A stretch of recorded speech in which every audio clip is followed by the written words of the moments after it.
ये सिर्फ हिजरत नहीं थी, ये सब कुछ छोड़ देने का फैसला था। माँ, बेटा, दौलत, हत्ता कि अपनी जान का भी खतरा था। लोगों को रोका गया, पीटा गया, उनके बच्चे छीन लिए गए, फिर भी वो मदीना के लिए निकल पड़े। ये कहानी है ईमान की, जहां लोगों ने दुनिया छोड़ी सिर्फ अल्लाह को पाने के लिए। अस्सलाम वालेकुम दोस्तों। दूसरी अक़बा वादा की तस्दीक के बाद और एक छोटे मुस्लिम रियासत के क़याम के बाद, जो एक वसी रेगिस्तान में कुफ्र और जहालत से भरा हुआ था, इस्लाम के लिए सबसे बड़ी कामयाबी ये थी कि मोहम्मद सल्लल्लाहु अलैहि वसल्लम ने मुसलमानों को मदीना हिजरत करने की इजाज़त दे दी, जो एक उभरता हुआ मुस्लिम रियासत था। मदीना की तरफ हिजरत ज़ाती फ़ायदे के लिहाज से सिर्फ मादी चीज़ों को छोड़ देना और माल की कुर्बानी देना था, बदले में सिर्फ अपनी हिफाजत के लिए। यहां तक कि यहां भी मुहाजिर को पूरी हिफाजत की उम्मीद नहीं थी। उसे लूट लिया जा सकता था या उनके सफर के आगाज या अंजाम पर कत्ल भी किया जा सकता था। मुस्तकबिल धुंधला था, मुख्तलिफ गैर मुतवक्का गमों और मुश्किलात से घिरा हुआ। इन सब बातों को जहन में रखते हुए मुसलमान हिजरत करने लगे, जबकि मुशरिकीन ने उन्हें रोकने और उनका रास्ता बंद करने में कोई कसर नहीं छोड़ी, क्योंकि वो पहले से जानते थे कि ऐसा कदम उनके पूरे मुआशरे के लिए नाकाबिले तसव्वुर खतरा और न सोचने लायक था। हिजरत करने वाले सबसे पहले अबू सलमा रजी अल्लाह अन्हु थे। अजीम अक़बा का अहद से 1 साल पहले, इब्न इशाक के मुताबिक, जब उन्होंने मक्का छोड़ने का फैसला किया तो उनके ससुराल वालों ने रुकावटें पैदा करने की कोशिश में उनकी बीवी को रोक लिया और उनका बेटा छीन लिया और उनका हाथ जख्मी कर दिया। उम्मे सलमा अपने शौहर के चले जाने के बाद और अपने बेटे के खो जाने के बाद 1 साल तक अकेली रोती रही और गम मनाती रही। आखिर एक रिश्तेदार को उन पर रहम आया और उसने दूसरों को समझाया कि उनका बेटा छोड़ दें और उसे अपने शौहर के पास जाने दें। फिर वो 500 किलोमीटर का सफर अकेली बिना किसी मदद के निकल पड़ी।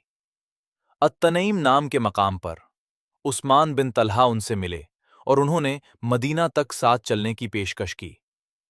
वो अपने बेटे के साथ मदीना के करीब गांव कुबा में अबू सलमा से जा मिली। मुशरिक मक्का के लोग के जुल्म का एक और वाकया जो हिजरत करने वाले मुसलमानों पर हुआ, वो सुहैब बिन सिनान अर-रूमी का है। इस शख्स ने हिजरत करने की ख्वाहिश जाहिर की और जाहिरी बात है कि ये बात काफिरों को बुरी लगी। उन्होंने उसे जलील करना शुरू किया और कहा कि वो मक्का में एक गरीब भिखारी के तौर पर आया था, लेकिन उनके शहर की मेहरबानी से उसने बहुत माल कमा लिया और अमीर हो गया। उन्होंने हुक्म दिया कि वो नहीं जा सकता। इस पर उसने अपना सारा माल देने की पेशकश की। आखिरकार उन्होंने इस शर्त पर उसे जाने दिया। मोहम्मद सल्लल्लाहु अलैहि वसल्लम ने जब ये वाकया सुना तो फरमाया, सुहैब ने फायदा हासिल किया।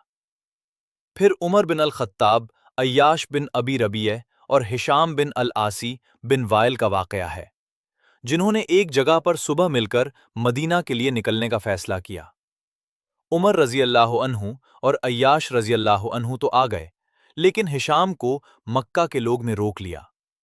कुछ ही देर बाद अबू जहल और उसका भाई अल हारिस मदीना आए, अपने तीसरे भाई अय्याश रजी अल्लाह अन्हु से मिलने। उन्होंने चालाक तरीके से उसके जज्बात भड़काने की कोशिश की और इंसान के सबसे नाजुक रिश्ते यानी माँ के रिश्ते का सहारा लिया। उन्होंने कहा कि उसकी माँ ने कसम खाई है कि जब तक वो उसे न देख ले, न अपने बाल कंघी करेगी और न धूप से बचने के लिए साया लेगी। अय्याश रजी अल्लाह अन्हु को अपनी माँ पर तरस आया, लेकिन उमर रजी अल्लाह अन्हु इतने समझदार थे कि उन्होंने समझ लिया कि वो उसे इस्लाम से दूर करना चाहते हैं। इसलिए उन्होंने उसे उनकी चाल से होशियार किया और कहा, तुम्हारी माँ अपने बाल कंघी कर लेगी अगर उसे जूं तंग करे, और वो धूप से बच जाएगी अगर मक्का की गर्मी ज्यादा हो जाए।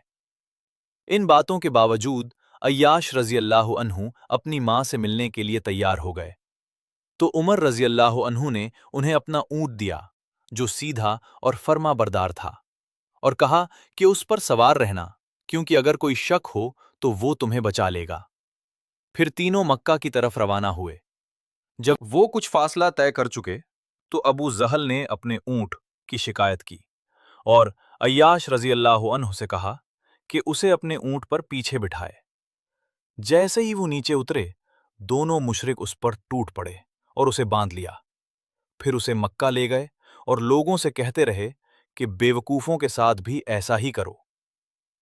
ये सिर्फ 3 वाज़ेह मिसालें हैं कि मक्का के रवैये उन लोगों के साथ कैसा था जो हिजरत करना चाहते थे। फिर भी मोमिन लोग एक साथ में निकलते रहे और इतनी तेजी से कि सिर्फ 2 महीने में दूसरी अक़बा प्लेज के बाद मक्का के पूरे इलाके खाली हो गए।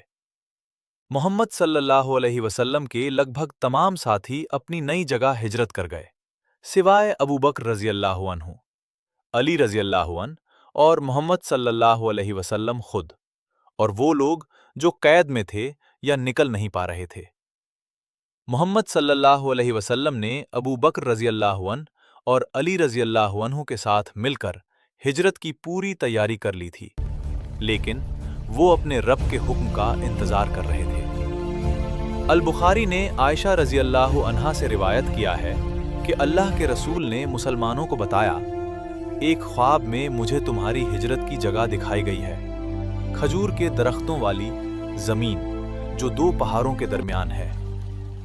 इस तरह कुछ लोग मदीना हिजरत कर गए और जो लोग पहले हबशा, इथियोपिया हिजरत कर चुके थे, उनमें से ज़्यादा लोग मदीना आ गए।